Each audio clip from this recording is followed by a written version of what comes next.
બનાસકાંઠાના પાલનપુરના ગઢ પંથકમાં વિદ્યાર્થીઓ માટે એક મહત્વના અને ખુશીના સમાચાર મળી રહ્યા છે। ગ્રામીણ વિસ્તારોમાં ઘણીવાર ટ્રાન્સપોર્ટના અભાવે વિદ્યાર્થીઓને ભારે હાલાકી ભોગવવી પડતી હોય છે।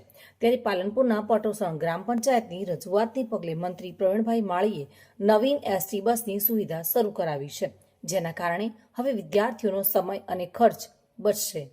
પાલનપુરના પાટોસણ કેળવણી મંડળ દ્વારા ઘણા લાંબા સમયથી રજૂઆત કરી હતી કે બાળકોને શાળાએ આવવા જવામાં ભારે મુશ્કેલી પડી રહી છે અને ખાનગી વાહનોમાં ટ્રાન્સપોર્ટેશનનો ખર્ચ પણ વધી રહ્યો છે। આ સમસ્યાના ઉકેલ માટે ગામના સરપંચ અને આગેવાનોએ મંત્રી પ્રવીણભાઈ માળીને રૂબરૂ મળીને રજૂઆત કરી હતી।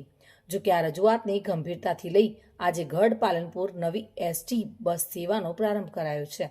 આ બસની રૂટની વાત કરીએ તો બસ સવારે 9:15 કલાકે પાલનપુરથી ઉપડશે અને ચડોતર કુંભાસણ ગઢ સલ્લા સાસમ થઈને પટોસણ પહોંચશે। ત્યાંથી ટાકરવાડા સાગરોસણા અને ગઠામણ થઈને પરત પાલનપુર જશે, જ્યારે સાંજે 5 કલાકે આ જ બસ રિટર્ન પાલનપુરથી ઉપડીને આ જ રૂટ પર પરત ફરશે। આજે જ્યારે આ બસ પટોસણ ગામમાં પહોંચી ત્યારે ગ્રામજનો અને વિદ્યાર્થીઓમાં અનેરો ઉત્સાહ જોવા મળ્યો હતો।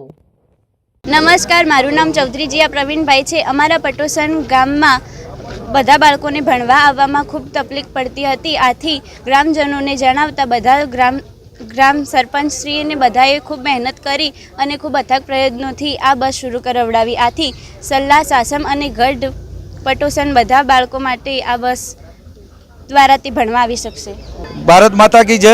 આજે અમારે ઘણા ટાઈમથી પટોસણ કેળવણી મંડળની રજૂઆત હતી કે ભાઈ બાળકોને લઈ જવા લાવવા માટે ઘણી મુશ્કેલીઓ પડે છે, ખર્ચો બી વધતો હતો, એટલે અમે માનનીય મંત્રીશ્રીને ભલામણ કરી હતી પ્રવીણભાઈ માળી સાહેબને।